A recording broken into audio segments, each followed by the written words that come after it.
महाराष्ट्रातील सर्व अभ्यास करणाऱ्या विद्यार्थ्यांचं CST लॉन्चपॅडच्या यूट्यूब चॅनलमध्ये पुन्हा एकदा मी तुमचं मनापासून स्वागत करतो।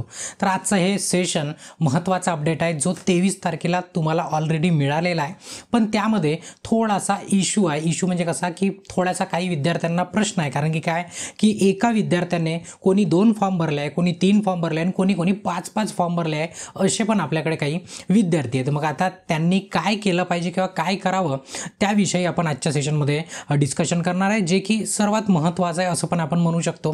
ज्यांनी एकच फॉर्म भरला त्यांचा तर विषय झाला, म्हणजे त्यांचा प्रॉब्लेम सॉल्व्ह झाला, पण ज्यांनी एकापेक्षा जास्त फॉर्म भरला आहे अशा खूप साऱ्या विद्यार्थ्यांचे प्रश्न आहेत। ठीक आहे, तर मग त्याच्यावरती आज प्रकाश पाडू। तर ज्या विद्यार्थ्यांनी एकापेक्षा जास्त अर्ज केला त्यांनी नेमकं काय करावं आणि नेमका अपडेट काय होता तो शॉर्टमध्ये तुम्हाला सांगून देतो की जे रिफंड करायचं होतं तुम्हाला 20 तारखेला पण मी तुम्हाला एक अपडेट दिला होता 20 तारखेला, की ज्या अपडेटमध्ये तुम्हाला मेल येत होते, बऱ्याच विद्यार्थ्यांना मेल चालले होते, पण ते काय वेगळ्या ईमेलवरनं येत होते, मधामध्ये मग फेक लिंक वगैरे सुरू झाला, थोडासा प्रॉब्लेम झाला। काही विद्यार्थ्यांनी भलत्याच लिंकवरती फॉर्म भरला की ज्याच्यावरती भरायचं पण नव्हता, तरी पण आता सर्व व्यवस्थित झालं, व्यवस्थित पद्धतीने भरू शकता। म्हणून मी नेहमी सांगतो की जेवढी डेडलाईन दिली आहे त्याच्या मधातला दिवस येतपर्यंत काहीच करायचं नाही। मी असंही सांगितलं होतं की थांबून जा, तुम्हाला मधामध्ये पुन्हा एक तुम्हाला अपडेट मिळणारच आहे आणि ऑफिशियल नोटिफिकेशन तेव्हा आली नव्हती, आता ऑफिशियल नोटिफिकेशन आलेली आहे। ठीक आहे, ज्याच्यामध्ये आता जेवढ्या काही पोस्ट होत्या त्या पूर्ण पोस्ट तुम्हाला माहीत झालेल्या आहे, तुम्ही वाचल्या पण। आता वाचायची आणि सांगायची गरज नाही आहे, तुम्ही हुशार आहे। तुम्ही जर 2023 मध्ये फॉर्म भरला आहे तर तुमच्यासाठी हे महत्त्वाचं आहे। आता हा अपडेट कधीचा होता, आता एवढं सर्व वाचणार नाही आपण, फक्त एवढंच की 30 तारखेच्या पूर्वी तुम्हाला हा फॉर्म फिल करायचा आहे, तेव्हाच तुमची फीज काय येणार, रिफंड येणार। काय येणार, रिफंड। जर तुम्ही विसरले चुकले तर तुमची फीज रिफंड येणार नाही, मग त्याला मंडळ काहीच करू शकणार नाही। ठीक आहे, आता इथं सरळ लिंक दिलेली आहे 30 तारखेच्या पहिले। आता ज्या इतर लिंक आहे त्या कोणत्याही लिंकवरती तुम्ही फॉर्म भरायचा नाही। आता याच लिंकवरती 23 तारखेला लिंक आली, लिंकवरती क्लिक करायचं आणि जर तुम्हाला PDF नाही मिळाली तर मी सरळ ते जे ओरिजिनल लिंक आहे फॉर्म भरण्याची त्याची लिंक मी तुम्हाला डिस्क्रिप्शनमध्ये देऊन ठेवलेली आहे, त्याच्यावरती क्लिक केलं ना डायरेक्ट तुमचा गुगल फॉर्म ओपन होईल आणि तिथून काय करायचं तुम्ही भरून टाकायचं। पण काय भरायचं कसं भरायचं त्याच्याविषयी आपण डिस्कशन करू। पहिले जो प्रॉब्लेम होता की एकापेक्षा जास्त अर्ज केला त्यांनी काय करायचं बघा। जर तुम्ही आता बघा फॉर्म भरताना विद्यार्थ्यांनी काय केलं, काही विद्यार्थ्यांनी फॉर्म चुकला तर मग दुसरा नवीन फॉर्म भरण्याकरता त्याच ईमेलवरनं, म्हणजे बघा पहिली कंडिशन दिली आहे मी तुम्हाला, जर तुम्ही तोच ईमेल आणि तोच मोबाईल नंबर जर वापरला, मग आता तोच ईमेल असो किंवा वेगळा असो पण मोबाईल नंबर म्हणजे दोघांपैकी एक जरी सारखं वापरला असणार तर ते काय झालं, सारखं रजिस्ट्रेशन झालं। म्हणजे ईमेल आणि तुमचा मोबाईल नंबर जर तुम्ही सेम वापरला असणार तर तुम्हाला लास्टवाला फॉर्म भरायचा आहे, लास्टवाला जो की तुम्ही 2023 मध्ये भरला। आता याच्यात काही असे हुशार विद्यार्थी आहेत त्यांनी काय केलं, इथे तुम्हाला रजिस्ट्रेशन नंबर टाकायचा होता तर इथे नवीन फॉर्मचा टाकला असेल तर ते पुन्हा तुम्हाला डबल हा गुगल फॉर्म भरावा लागेल आठवणीने। ठीक आहे, लिंक तुम्हाला डिस्क्रिप्शनमध्ये दिली आहे। इथं कोणता टाकायचा आहे, रजिस्ट्रेशन नंबर 2023 मधला, तोही तुमचा बरोबर असलेला। कोणता बरोबर असलेला, कधी जर तुम्ही त्याच मोबाईलवरनं आणि त्याच ईमेलवरनं भरला असणार तेव्हाची कंडिशन सांगत आहे। तुम्हाला एकच फॉर्म भरायचा आहे बघा, पुन्हा मी तुम्हाला एकदा रिपीट करून देतो, तुम्हाला प्रश्न पडायला नको। जर तुम्ही बघा व्यवस्थितपणे ऐकून घ्या, महत्त्वाचं आहे।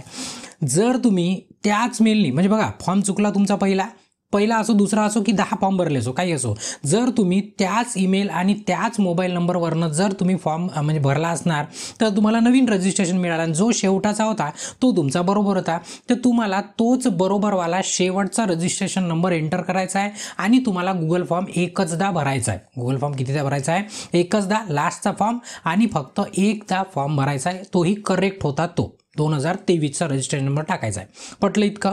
दुसरा, जर तुम्ही ईमेल ID आणि मोबाईल नंबर बदल केला, आता बऱ्याच विद्यार्थ्यांनी फोन केला होता तेव्हा की सर काय करू, मी तुम्हाला दोन्ही ऑप्शन ठेवले, तर तुम्हाला जे भरायचे ते भरा बा, काहीच फरक पडणार नाही, कोणताच फॉर्म रिजेक्ट तुमचा जाणार नाही, पण सारखे आणि भरलं तर बाकीचे रिजेक्ट होतात आणि आखरीचा तुमचा सिलेक्ट होतो।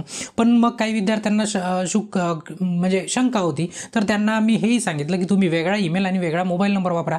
जर तुम्ही असा वापरला असणार म्हणजे वेगळा मोबाईल आणि वेगळा ईमेल, तर तुम्ही काय करायचं की जेवढे फॉर्म चुकले तुमचे वेगळ्या मोबाईलचे आणि वेगळ्या नंबरचे, तेवढे तुम्ही फॉर्म भरू शकता, पण तेही कोणते 2023चाच रजिस्ट्रेशन नंबर टाका टाकायचा, म्हणजे इथं जो रजिस्ट्रेशन नंबर टाकायचा आहे कोणता असला पाहिजे, 2023चाच असला पाहिजे. बघा कंडिशन बघा पुन्हा एकदा, जर त्याच ईमेलनी तुम्ही 100 फॉर्म भरले असणार ईमेल आणि मोबाईल नंबरवरनं, तर तुम्हाला एकचदा गुगल फॉर्म भरायचा आहे. आणि जर तुम्ही 2 फॉर्म भरले असणार, पहिल्यांदा वेगळा मोबाईल वेगळा ईमेल आय डी आणि दुसऱ्यांदा वेगळा मोबाईल आणि वेगळा ईमेल आय डी, असं जर केलं असेल तर तुम्हाला 2दा भरावं लागेल. असं जर तुम्ही 5 वेळा केलं असणार, म्हणजे 5 वेळा वेगळे मोबाईल आणि 5 वेळा वेगळी ईमेल आय डी जर तुम्ही असे वापरले असेल तर तुम्ही 5दा फॉर्म भरू शकता. मग इथं पुन्हा एक तुमच्या मनामध्ये प्रश्न येतो, सर मग काय ज्यांनी वेगळ्या ईमेल आणि याच्यावर ना 5 फॉर्म भरले मग त्यांना 5 वेळा पैसे परत येणार का?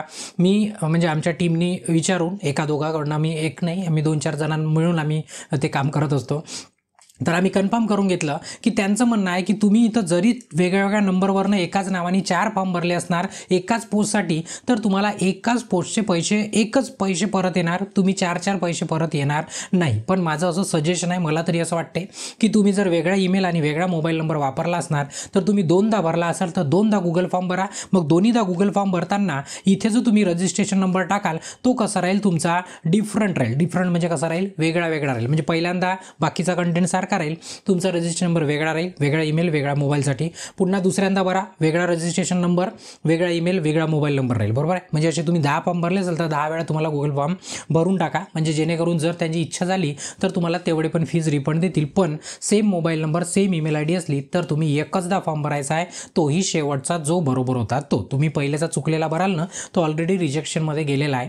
बरोबर आहे. तर त्याच्या तो रजिस्ट्रेशन नंबर इथे टाकायचा नाही. बरोबर कोणती पोस्ट भरली काय भरली तर बरोबर तुम्ही जाणून घ्या. ठीक आहे. तर हा छोटासा अपडेट होता, म्हणून असाच अपडेट्स तुम्हाला मिळाला पाहिजे म्हणून त्या चॅनलला काय करायचं, सबस्क्राईब करून ठेवायचं, जेणेकरून जेव्हा केव्हा या प्रकारचा नवीन व्हिडिओ आला की तुम्हाला त्याचं नोटिफिकेशन पण आलेलं पाहिजे. ठीक आहे. मग आता तुमच्या मनामध्ये जर प्रश्न असणारा तर तुमचा हा प्रश्न सुटलेला आहे. ठीक आहे. आणि जर चॅनलवरती नवीन असेल तर सबस्क्राईब केलंच आहे. आणि जर तुम्ही व्हिडिओ जर आवडला असणार तर आठवणीने काय करायचं, अपडेट आवडला असेल तर लाईक करा आणि तुमच्या फॉर्म भरलेल्या मित्रांपर्यंत या व्हिडिओला काय करा, शेअर करा. तर इथे या सेशनला थांबवतो आणि ब्रेक घेतो.